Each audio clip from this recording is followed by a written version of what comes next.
Welcome back to Anora insight series. നമ്മളെല്ലാവരും തമ്മിൽ എപ്പോഴും പറയുന്ന ഒരു കാര്യമാണ് അടിപൊളി കല്യാണമായിരുന്നു, പക്ഷെ എന്ത് പറ്റിയെന്ന് അറിയില്ല, അവരിപ്പോൾ പിരിഞ്ഞെന്നാണ് കേൾക്കുന്നത്. എന്തുകൊണ്ടാണ് ഇങ്ങനെയുള്ള സംഭവങ്ങൾ കൂടുതലായിട്ട് നമ്മുടെ ഇടയിൽ സംഭവിക്കുന്നത്? നമുക്ക് നോക്കാം മാർക്കൽ നാപ്പിൻ്റെ റിലേഷൻഷിപ്പ് മോഡൽ. മാർക്കൽ നാപ്പ് പറയുന്നത് ഏതൊരു ബന്ധവും തുടങ്ങുന്നതിനും നിലനിൽക്കുന്നതിനും ഏറ്റവും അത്യാവശ്യം കമ്മ്യൂണിക്കേഷൻ അഥവാ സംസാരം, അവർ രണ്ട് ആൾക്കാർ തമ്മിലുള്ള സംസാരം ഹെൽത്തി ആയിട്ടുള്ള രീതിയിലായിരിക്കണം എന്നുള്ളതാണ്.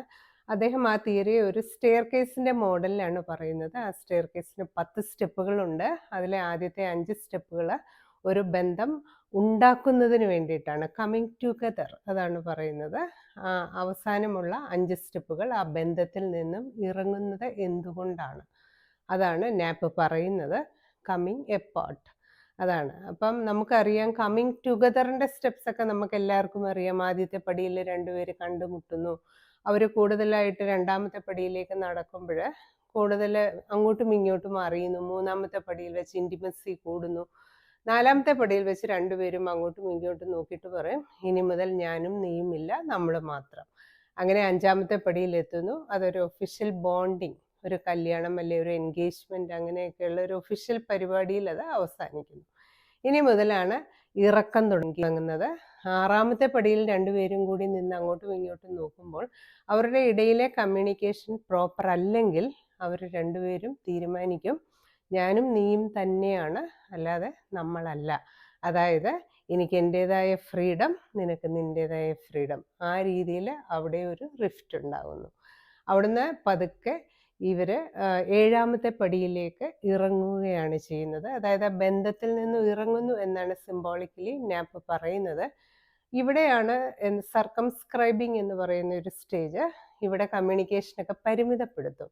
വെറും വാക്കുകളിൽ എപ്പോൾ വന്നു, എപ്പോൾ പോയി, ബില്ലടച്ചോ, ഈ രീതിയിലുള്ള ഒരു കമ്മ്യൂണിക്കേഷനിലേക്ക്, അവിടെ ഒരു ഇമോഷണൽ ഇൻറ്റിമസിയൊക്കെ ഈ പാർട്ട്നേഴ്സ് തമ്മിൽ കുറഞ്ഞു വരുന്നു എന്നാണ് നാപ്പ് പറയുന്നത്. അവിടുന്ന് ഇവർ എട്ടാമത്തെ പടിയിൽ എത്തുമ്പോൾ അവിടെ എന്ന് പറയുന്നത് ഒരു സ്റ്റാഗ്നേഷനാണ്, ഒരു നിശ്ചലാവസ്ഥയാണ്. അവിടെ ഫിസിക്കൽ ഇൻറ്റിമസിയും ഇല്ലാണ്ടാവുന്നു, ഇമോഷണൽ ഇൻറ്റിമസിയും ഇല്ലാണ്ടാവുന്നു. ആകെ ഒരു നിശ്ചലാവസ്ഥയാണ്. എന്തിൻ്റെയൊക്കെയോ കാരണങ്ങൾ കൊണ്ട് ഒരുമിച്ച് ജീവിക്കുന്നു, ഒരു ഷെയർഡ് അക്കോമഡേഷനിൽ ജീവിക്കുന്നു, അത്ര മാത്രമേ അവിടെ ഉണ്ടാകുന്നുള്ളൂ. അത് കഴിഞ്ഞിട്ട് ഇവർ ഒമ്പതാമത്തെ പടിയിലോട്ട് ഇറങ്ങുമ്പോൾ അവിടെ അവോയ്ഡൻസ് ആണ്. അവോയ്ഡൻസ് എന്ന് പറഞ്ഞാൽ രണ്ടുപേരും അങ്ങോട്ടും ഇങ്ങോട്ടും ഒഴിവാക്കുന്നു. ജീവിതം ഭയങ്കര ബോറായി മാറുന്നത് കൊണ്ട് തന്നെ അവരവർക്ക് അവരവരുടെ വഴി എന്നുള്ള രീതിയിൽ പോകുന്നു. എന്നിട്ട് പത്താമത്തെ പടിയിലേക്ക് ഇറങ്ങിയാൽ അവിടെ സെപ്പറേഷൻ അഥവാ ഡിവോഴ്സ്, ആ രീതിയിലുള്ള കാര്യങ്ങളിലേക്ക് പോകും. എന്തിനാണ് ഈ നാപ്പിൻ്റെ മോഡൽ നമ്മൾ മനസ്സിലാക്കുന്നത്? എസ്പെഷ്യലി കപ്പിൾ തെറാപ്പിയിൽ നമ്മളിത് ഉപയോഗിക്കുന്നത് എന്തിനാണെന്ന് വെച്ചാൽ, ആറാമത്തെ പടി തൊട്ട് താഴോട്ട് ഇറങ്ങുന്ന റെഡ് സിഗ്നൽസ് ആണ് ആ ബന്ധത്തിൻ്റെ. ഈ റെഡ് സിഗ്നൽസ് നമുക്ക് മനസ്സിലാക്കാനായിട്ട് സാധിക്കും. പ്രത്യേകിച്ചും ആ പാർട്ട്നേഴ്സിന് അത് മനസ്സിലാക്കാനായിട്ട് സാധിക്കും. അപ്പോൾ ഏതെങ്കിലും ഒരു പാർട്ട്ണറെങ്കിലും മുൻകൈ എടുത്ത് ഒരു പ്രൊഫഷണൽ സപ്പോർട്ട് എടുക്കുകയാണെങ്കിൽ ആ ബന്ധം നിലനിർത്താനായിട്ട് സാധിക്കും. അതാണ് ഇതിൻ്റെ പ്രത്യേകത. പിന്നെ കപ്പിൾ എപ്പോഴും വിചാരിക്കും, അല്ലെങ്കിൽ പാർട്ട്നേഴ്സ് വിചാരിക്കും, എന്ത് പറ്റി ഞങ്ങളുടെ ബന്ധത്തിൽ, എന്താണ് സംഭവിച്ചത് എന്ന് പലരും വന്ന് ചോദിക്കാറുണ്ട്. അപ്പോൾ ഇവർക്ക് തന്നെ ഇതിനുള്ള സൂചനകളാണ് ആറാമത്തെ പടി മുതൽ കിട്ടുന്നത്.